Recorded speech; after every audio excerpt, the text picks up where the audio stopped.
Today, facilities professionals came together to share their knowledge and expertise with students who someday soon will join them in the industry. This whole time here encompassed two very important things. One, I learned things about the profession that are extremely important, and I got to see pieces of machinery that were blow your mind insane cool. A 40-foot by 80-foot cylindrical chamber that recreates space. Who wouldn't want to see a 40,000-pound door that sits there and is held on by the vacuum behind it? I was kind of surprised at how many different things that they're involved in throughout the day. They kind of have their foot in everything, and you kind of have to know a lot about a lot of different fields to be able to be a facilities engineer. And I thought it was really cool to see Fenwick and West and Western. What got you coming out here? Well, you came to Cal Poly and talked about facilities engineering, and I thought it sounded like a cool opportunity, so I signed up right away. Thank you.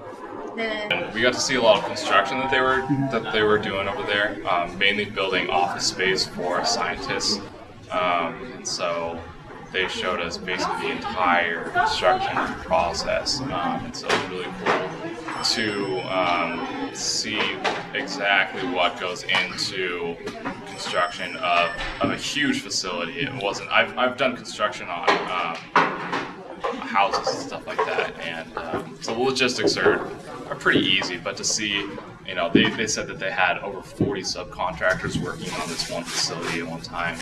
Like, it was introduced to some three-dimensional modeling that they were using to see that their construction process would actually work, because they used to just do 2D stuff, and they put equipment in the buildings and it doesn't fit. What I really enjoyed was that I was actually paired with Western Allied Mechanical also, and we stopped by Fenwick, which was doing a retrofitting, and that's exactly the field I would like to be in, is kind of the green architecture and reduce the carbon emissions and stuff like that. So that was really exciting that I actually got paired, luckily enough to get paired with a process like that. I visited NetApp today. What I really liked was being able to pretty much be, not quite one-on-one, but being able to really pick someone's brain who's been working there for a while and really get to know what they do on a day-to-day basis. Really, there was a lot more detail to being a facilities engineer than I originally thought. So I was paired with Michael a little bit with Western Allied, and then we toured Slack's campus and saw I was mainly the part I liked about it was being exposed into the construction field, because one of my focus right now is into sustainability and green design, and seeing how that is applied into the LEED standards. I mean, I just learned all about it just less than a month ago, and seeing it applied into real construction is amazing to see how much it's really applied into the field. I'm here on behalf of the students and the school, just to learn more about companies and what they're looking for. And this is in terms of even interns, even what programs they have available, and also what types of skills and assets they want when they hire people full-time after graduation. But we want to share this experience with a lot of your classmates who couldn't come this year, so next year. What would you tell them about this experience that would get them to want to come out here again? I went from knowing absolutely nothing this morning to feeling like I could definitely choose facilities engineering as a career for my future. Give you an option, right, Jessica? What I've heard from other students that have come is that everyone that they've been paired with, the facilities professionals have been really nice, really outgoing, easy to talk to, and I think that some of the people that didn't come are kind of scared to be in that situation where it's kind of one-on-one. But I can assure you that they are amazing and cool guys. And I would recommend it to anyone. I wasn't really looking for a career in facilities engineering before. Didn't really know about after shadowing someone today, I would really consider it in the future. It seems like a really cool, rewarding job. I agree. No, definitely, it's definitely a good exposure into the real field. Definitely something like I've only heard about before, only heard of the aspect of facilities engineering, but seeing it like the real life perspective of it is, it's definitely something I definitely consider. How much did it cost you? How much did it cost you? $5. What? What do you- $5? Is that all? Yeah. And you got lunch and a nice dinner? Yeah, Beautiful exactly. dinner? Yeah, it's a great deal. It's a steal. I know we have a great program, but they can't learn everything in the classroom. We actually ran into a construction management grad from Cal Poly. He graduated last year, and he said, the Cal Poly was great, but I learned so much on the job. And we ran into people who had been in the construction business for decades. I spent my afternoon with Bob Adamo, who's the president of Technical Builders. What you guys do? We went around to a few of his job sites. There were 3 sites for various. The first 2 were actually. The first one was a biomedical company building a clean room and manufacturing facility for their product. I really got along with Bob. We had some great conversations, and I feel that he's going to be someone I'm going to be able to contact in the future if I need help. Tell me about your experience with the student you took around today. I had a great experience with my student, Nick. Although he's not interested in construction, I thought we had a great conversation, and it was really surprising that the things that we talked about today ended up being a lot of the conversation that we had tonight. And he's a very, very insightful young man. So What do you think you got out of that conversation with you? Because it's the first time for him meeting somebody on the construction side. Yeah, I think that he spent a lot of time asking me what qualities I was looking for in a candidate such as him, like, somebody coming right out of college. And I think that that's an important question for these young folks to ask, because we're not necessarily looking for them to have experience, but we're looking for them to have, a thought process in place, for them to at least know a little bit about what they want to do, but they don't necessarily have to have the skill sets in place. National Semiconductor was an unbelievable experience for me. My first job was facilities engineer, and coincidentally, my first job, my boss was Eric Bergtraum, who was the founder of this event basically 50 years ago. We worked on the weekends a lot. What we did was we put very large tools in, various tools for the semiconductor process, and had to shut down the facility. You could only do them on the weekends. So we were paid for 8 hours a day on the weekend, even though we were salary, and we were not paid for anything over 8 hours. So I had done a couple of weekend jobs. I worked 8 hours here, 8 hours there, and I got my paycheck. Well, it was a big project, and I had to work kind of around the clock for a couple of weekends. And so it was, one weekend I worked 32 hours, and the next weekend I worked 24 hours. So I had 24 hours of extra time. So I decided I got to sit down with Eric and figure out how I'm going to get compensated for this extra time, right? So Eric, being my boss, I called a meeting and I went into his office. And I said, Eric, I worked 32 hours last weekend, and I worked 24 hours this past weekend, and I have 3 days of comp time. So I have an idea. Can I just take this comp time off during the week sometime? And Eric was from Vienna, Austria, and he had quite an accent, and I'm going to share that with you.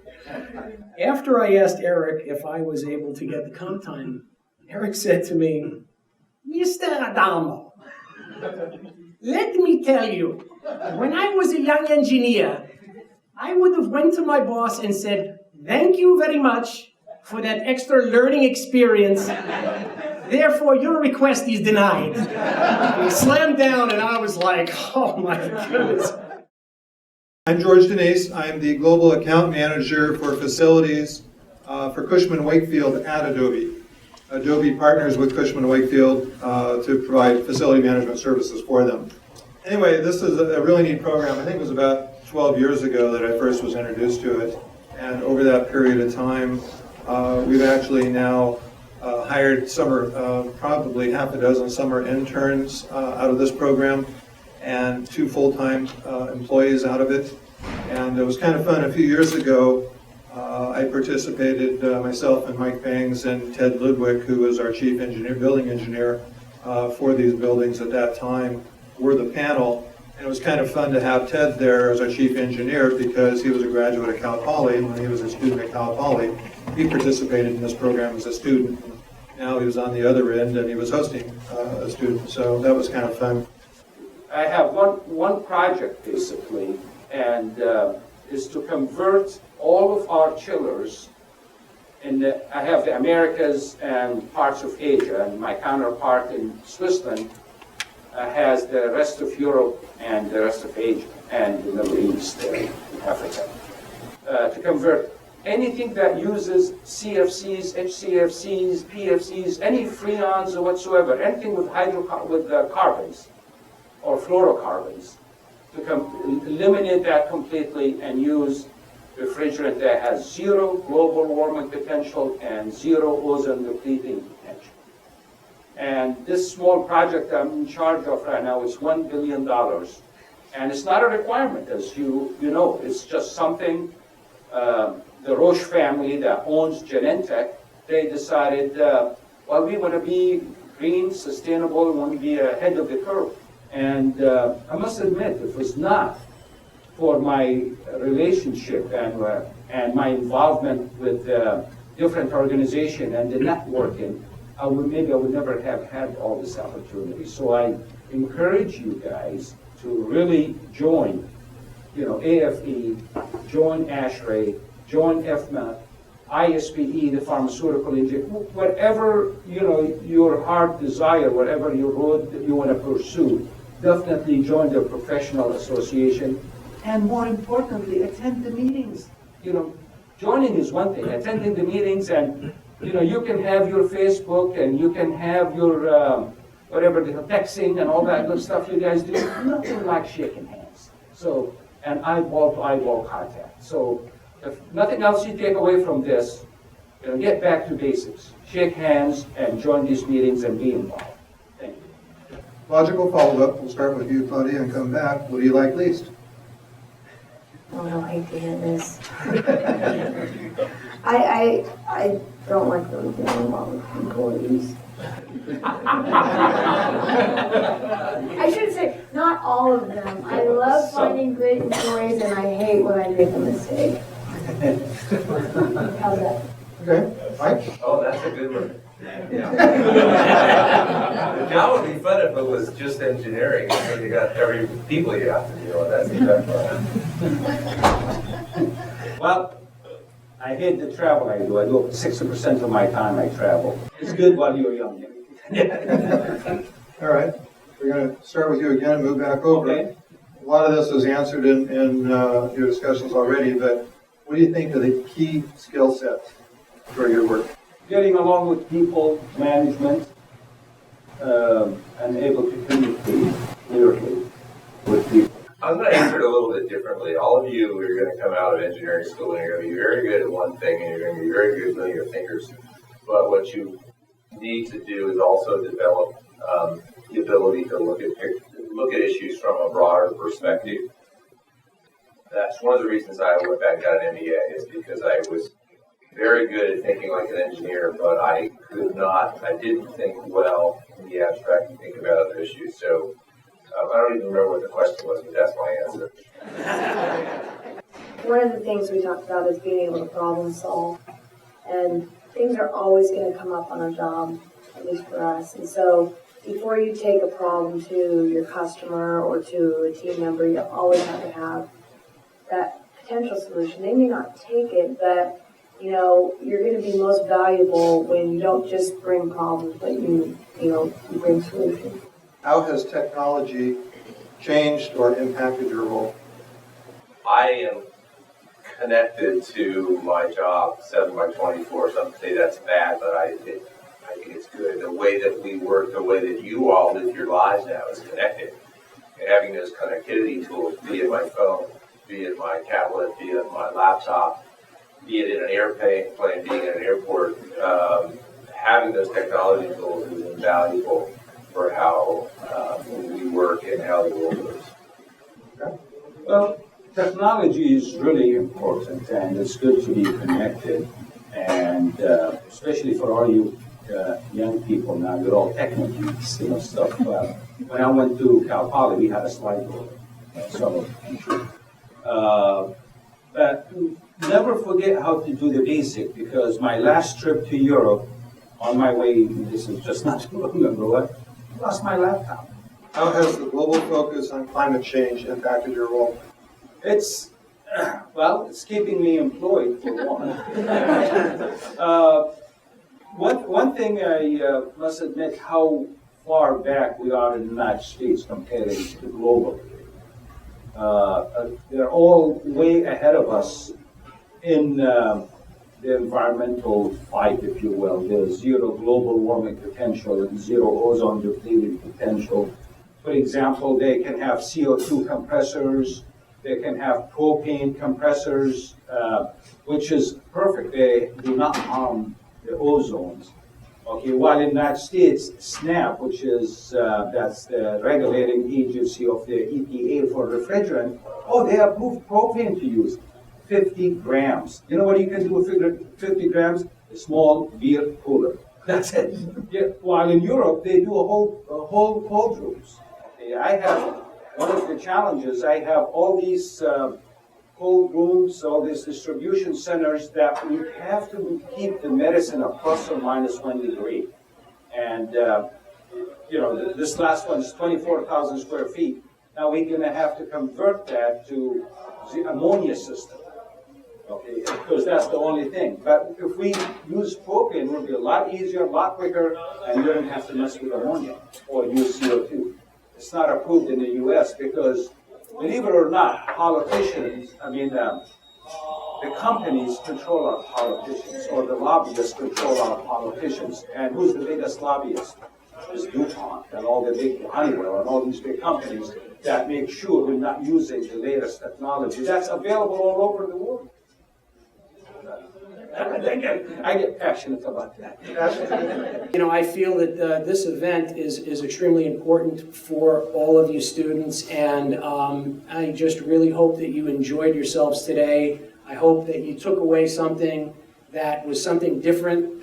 Maybe it stimulated your thinking, and maybe hopefully we see some of you entering into our arena, and look forward to your success, and also look forward to seeing you guys in the future and joining the AFE.